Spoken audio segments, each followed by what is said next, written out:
Hello, Wake Up New Zealand, Karasaki speaking. Well, it was April 2018 when Ardern announced that she was banning future offshore gas and oil exploration around New Zealand. And she has been referring to her zero carbons, etc., for a very long time. The zero carbons future UN Agenda 2030, 17 out of 17 of those goals is climate alarmism. And she talks about 100% renewable energy for electricity by 2030 in the next decade. So carbon dioxide is CO2, is odorless, it's a colourless gas, it's a waste product made by our bodies. Your blood carries carbon dioxide to your lungs. So you breathe out carbon dioxide and breathe in oxygen all day, every day, without even thinking about it. So a CO2 blood test measures the amount of carbon dioxide in your blood. So we live on a carbon-based planet where no living thing, no living being, no plant, no tree, no animal can exist without CO2. So it's an important part of our environment, the most important part, because without it we wouldn't be here. So it's our breathing mechanism that revolves around CO2. Without it, we can't actually breathe. So what are we talking about? Zero carbons, a dead-end planet where nothing will exist. And Ardern goes on about planting 1 billion trees and being the first to get there in the world. So the planet would be a dead place with no carbons, and she's going zero carbons, carbon captures, etc. So Greenpeace presented Ardern with a petition to actually to ban oil and gas exploration around New Zealand, in New Zealand, and Ardern accepted that. And she's just one large wrecking ball, isn't she? So what about the other parties in Parliament? What do they say? Well, little Bo Peep, she minds her sheep, she leads her sheep, and the other parties are sure asleep. So, and that's how it is. And we're like, New Zealand's like a sinking Titanic. But, you know, it's had the deck chairs moved around because we've still got the elephants in the room that we voted out. Peters, Key, Clark, they're still there. They're just banging the nails into New Zealand's coffin, ramming them home with the rest of them. So Ardern's banning oil and gas exploration, put 11,000 jobs at risk, said David Seymour back then at the time, which contributed to $2.5 billion to the New Zealand economy and 500,000 in government royalties. So when Ardern announced her plans, Russell Norman, Greenpeace, was really happy about that. And he said that he stands up for Ardern because she's standing against the most powerful industries in the world. But hey, we're reliant on those most powerful industries in the world because we don't have fuel. We don't have oil and gas. We have to rely on it from coming in from overseas. So this is crazy shit because we are actually reliant on those industries. So also, the government has upped its importing of coal from northern Indonesia. She's imported more coal than ever.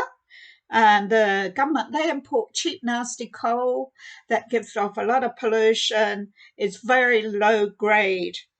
But James Shaw's elated, excited about New Zealand's future of zero carbons. And they go ahead and they import this rubbishy coal. So RNZ reported on the 14th of July 2021 at the time, and this was the time that Jacinda Ardern announced her climate emergency in Parliament. And at that time, New Zealand was importing more than 1 million tonnes of Indonesian coal each year, used to power homes, businesses, industries, etc. Evidently, it was reported that natural gas was inconsistent, so coal had to be used. The worst kind of coal, climate alarmists would say. So producing carbon dioxide, sulfur dioxide, nitrogen dioxide and heavy metals. This is what this coal was full of. And low-grade Indonesian, one being the worst for pollution. So coal imports from Indonesia, 2020, totaled over 1 billion kilograms. New Zealand stats do not give info as to where and how much coal and what sort of coal that New Zealand uses. So RNZ had to go to UN stats to find that out. And New Zealand stats haven't done that since 2012. So it's all very secretive. So going on to Mike Smith, Ngāpuhi is a climate change advocate and promoter, a leading activist of climate change. And it was reported by RNZ on the 16th of July 2019. He was suing the government because they weren't working fast enough on climate change. He's an iwi leader, group chair from Ngāpuhi and Ngāti Kure. They were concerned about the interim Climate Change Commission report that had been released at that time. And Smith wanted the government to halve greenhouse emissions in the next 10 years and eliminate all emissions, zero emissions, come 2050. He complained the government is off target and letting New Zealand agriculture, the farmers sector, off the hook. And that's what he said. As we all know, that the New Zealand farming sector is being hit really, really hard with regulations and have to do huge audits on their carbon footprints. They're getting it really bad. So he wasn't the first to complain, because before, a Waikato law student, Sarah Thompson, was the first. And she actually addressed Paula Bennett, for her failure to reset New Zealand's emission targets to the Paris Agreement. She lost her legal challenge. She lost that, and she hoped that Mike Smith would be okay and he would be accepted as to Ardern's failure. And as we know, Ardern's quite obsessed with her zero carbons. So there's an informational book out, and it's really interesting. It's called The Climate Files, The Battle of the Truth About Global Warming.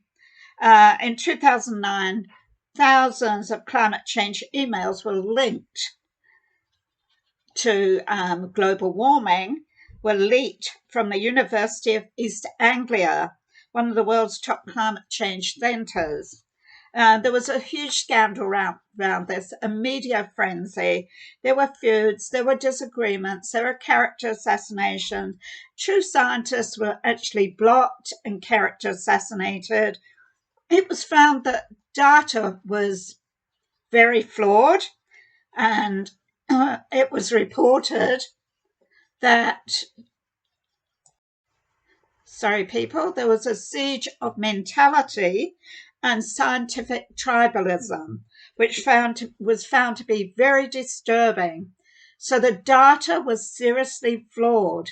So everyone was being given flawed data. It was fraudulent. So this was aptly named the smoking gun for the Great Global Warming hoax. So when Marsden Point refinery announced it was closing, iwi, those that were employed at Marsden Point, and contractors were very disappointed, and they opposed that. They said there'd be a huge loss of jobs in Northland, and other critics said it would jeopardise New Zealand's fuel security.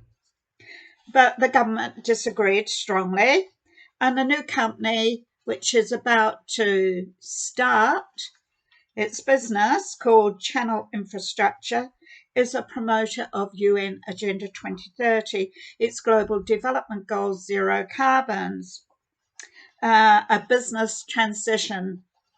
Channel Infrastructure signed an agreement memorandum with Fortescue Future Industries, which is 100% renewable industry, which will be storing green hydrogen imports at Marsden Point.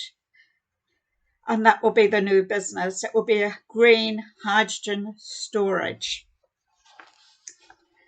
Australian-owned Fortescue is a green energy company. It's owned by Andrew Forrest, an iron ore magnate, very rich. The beacon of gold being produced. The beacon of gold.